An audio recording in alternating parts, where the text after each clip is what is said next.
What up? T-Bob here. And Jake as well. And look at you. You done stumbled upon little OTB Saints, where we bring you all the latest black and gold coverage. Who are the Saints going to draft? Who's going to be their quarterback? What does the salary cap look like? All that information and more. Hope you enjoy it. Like, subscribe. Nick Underhill, neworleans.football joins us now. And I'll tell you, Nick's built different. I've always known that, but it's Mardi Gras in New Orleans. It's Fat Tuesday, and he's here joining the show when T-Bob Hebert is not here because he's partaking in all the festivities. But you know who is here? Nick Underhill. Hey, we gotta show up, man. You can't lose if you show up. So yeah, we gotta be here. Hey, and I can appreciate. I mean, that's the too gritty to be pretty kind of mentality that I like. So that's a fullback mentality there, sir. That's right, man. You gotta have it. Look, let's go ahead and let's just start there with fullbacks because I mean every show and interview should. I'm getting excited because Klint Kubiak knows fullbacks. He just spent a lot of time around Juszczyk, the best fullback in the league. Does this mean that we're going to get a quality fullback in New Orleans? It's something that I think is actually possible. I mean, I don't know if Adam Prentice is the pass catcher that they need him to be to fully execute this if they want to do it in the San Francisco style of offense. I think Prentice has 8 career catches, and most of them are just kind of passes to the flat, where Juszczyk is almost like a mini tight end a little bit, and he really is kind of key to making that thing go a little bit. I mean, so much of what they do is due to disguise, and they use the motion to kind of create these mismatches. And when you have a fullback that can line up these pass catching spots and make these plays, you are creating the mismatches a little bit more effectively. And, I've been watching a lot of San Fran, and the use of that is just so huge. And it's funny because like the Saints do kind of have like some parallels to the things that like San Francisco likes to do, like outside zone and fullback uses, but they just do it so much worse and so much more ineffective. But yeah, I actually do think that is kind of a priority. And, there's, not to diminish the position at all, but I mean, there's a handful of these guys out there that just like don't have jobs. It's not hard to find a decent one, and there's got to be one that can make some of these plays and make catches. Like Juszczyk, I think is probably top of the heap. But I mean, they should have good options if they want to go out there and find another one of these players. I think you could use Taysom in some of that stuff as well. But I think getting somebody that's kind of actually that guy, I think would be really good for this offense. All right, Nick, now that Klint Kubiak is like officially official, we know he's going to be the guy. How do you kind of grade this? Because from like the outside looking in, I think this is a really good move. I'm glad that they, decided, hey, I think we need to hit complete reset here on the offense. You bring in somebody that has been with one of the best play callers in the NFL over the last couple of years. He's been a coordinator before, like he's been in multiple stops. I like the move. What are your initial thoughts? Man, there's so many. I mean, it's hard not to like it. We're going to see if it actually works in execution, but the idea of it, the person they got, I think just on like, there's a lot of different levels that I think it hits on. I think it's huge for Dennis Allen, just within the fan base, the city, all that stuff, just to kind of go out there and get somebody and quiet everything down. But, more importantly, I think in the locker room, I think this is a huge move too, just to kind of to instill some confidence. Like you've seen Mike Thomas on Twitter talking about, they're going to be able to go out and get a guy or whatever. And I think they went out and they got a guy. They got a guy that a lot of people wanted. It's not getting Getsy who was fired and is a retread. Like you went in and you took somebody from a team that was in the Super Bowl, a guy that had options. He picked your option. I think it's huge on that level.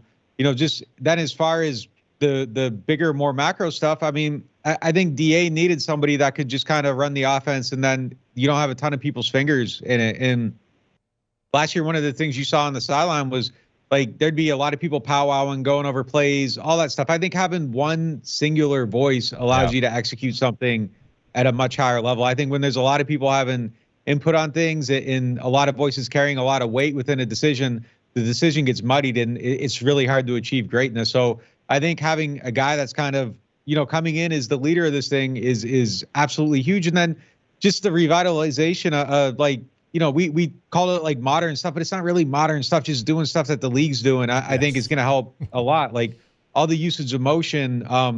It's interesting because San Fran has kind of moved off of play action when they were kind of one of the teams that kind of brought play action to like the overdose forefront that everybody's doing now.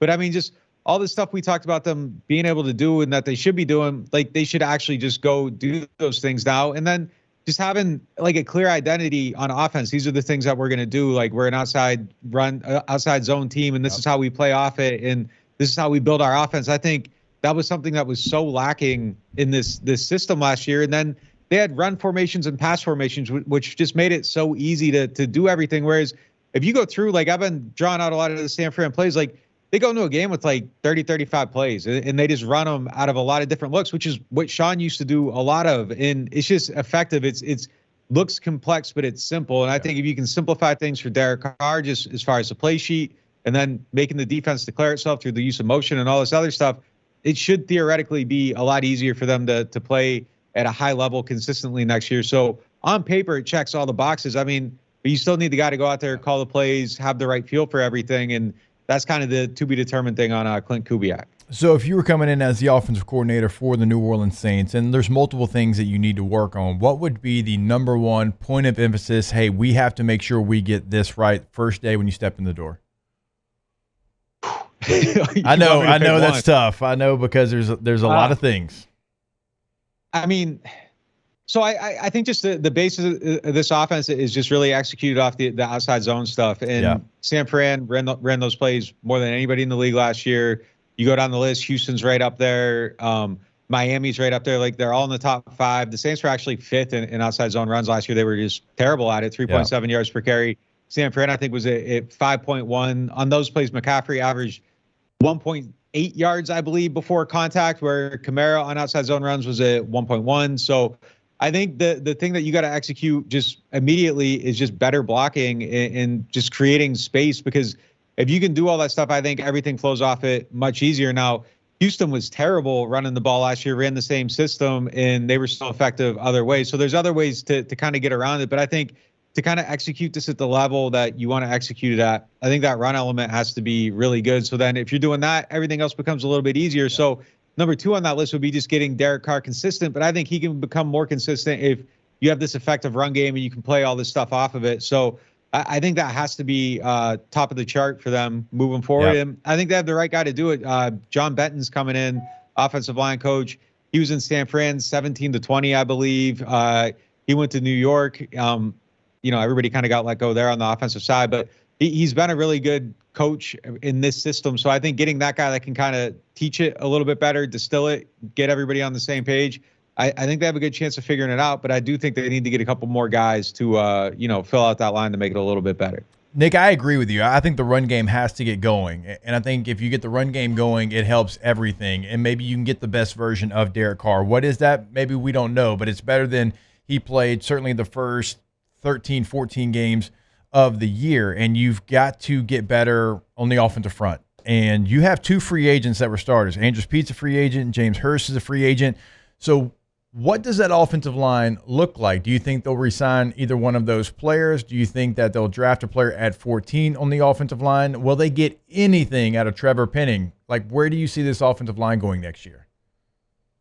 I'm not ready to write off Penning, but I think you have to go in the season just kind of, I don't want to say the word. Would you try him at guard? Would you try something different? I don't know. I mean, like the thing is they're these offenses, the Shanahan stuff, like they like kind of like smaller, faster guys at guard, and like he's big and hulking, and I think he has some speed and he's a mauler and all that stuff. But I don't know if he fits there in this scheme. It'll be interesting. Like I don't really know how to word this because I don't want to say anything insulting to Penning, but I think you just have to go into the season like he's kind of like nothing. And if you get something out of him, it's great, and that's a major plus. But I don't think you can go into the season saying like, okay, he's going to give us this and we're going to build around it. Like I think you have to prepare as if it's going to be the same thing next season. I would probably sign Pete just to backstop it. I think I would probably look in free agency though, like for an upgrade and try to find a way to get better immediately there.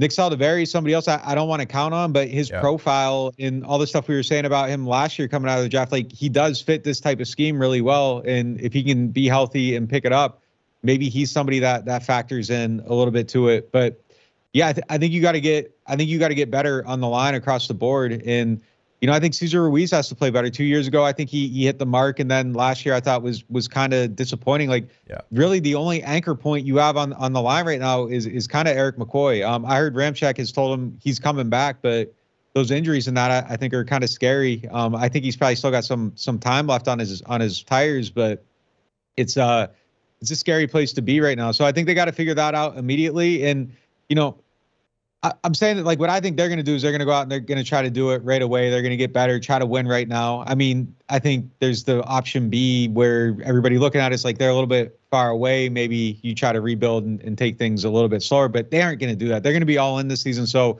being all in, I think you got to get better on both lines right away and immediately find a way to improve those areas. But look, I think they're going to find a way to take some pressure off the O-line too in the passing game. Janoko, the QB coach, he was at this coaching clinic and kind of like spelled out their philosophy. And he was Kubiak's QB coach in 21 when he was the Minnesota OC.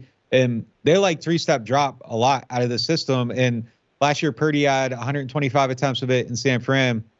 Carr only had 65 or 68 in New Orleans. But you look at the numbers, 82.3% completion rate on 3-step drop. Top 7 in the league. He had a top 7 QB rating.